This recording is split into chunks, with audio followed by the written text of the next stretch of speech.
Iba't iba nga ang naging emosyon at reaksyon ngayon ng mga netizen. Mayroong nahabag kay Maris Racal pero mayroon din namang hindi. Katulad na lamang ng direktor na si Direk Daryl Yap. Meron siyang naging buwelta kay Maris.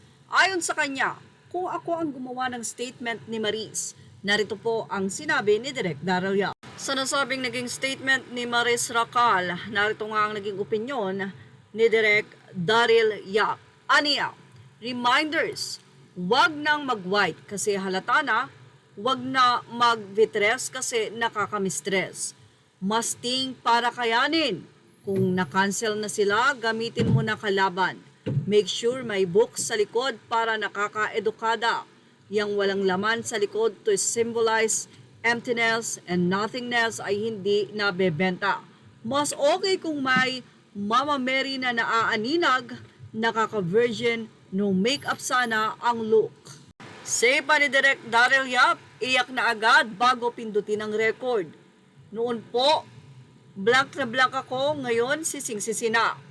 Well, sorry for the words, hindi po natin na-delete. Wag po punasan ng luha, dilaan pag nakarating sa lips. Hindi naman po masama mag-smoke then pack, kaso bawal po yun sa mga existing contract ko. Ang GAGO mo naman, jam. Patuloy ng suggestion ni Direk Daryl Yap sa dapat daw ay naging statement ni Maris Racal.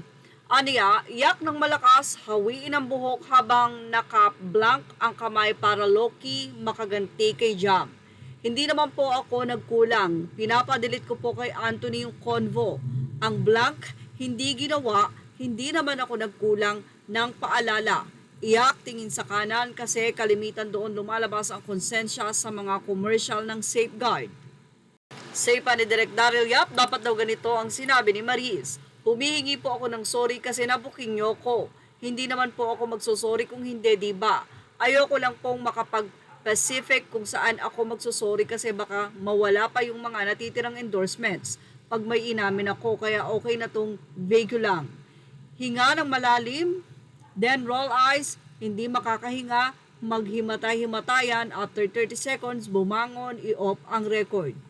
Anyway, maraming nagsasabi na medyo lihis daw ang mga naging statement ni Maris Racal sa naging pahayag nito noon na sila ay wala na nga ni Rico Blanco, na niya ay walang kinalaman doon si Anthony Jennings, pawang sa kanya lamang at kay Rico.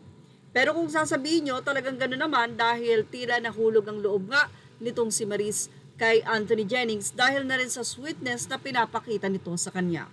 Ang mali nga lang ay tila namangka sa dalawang ilog itong si Anthony. Pero syempre, hindi pa natin naririnig ang kanyang side of story. Yan ang ating Showbiz Snap Update. Thank you for watching. Images are all credit to the rightful owners. Please like, share, and subscribe.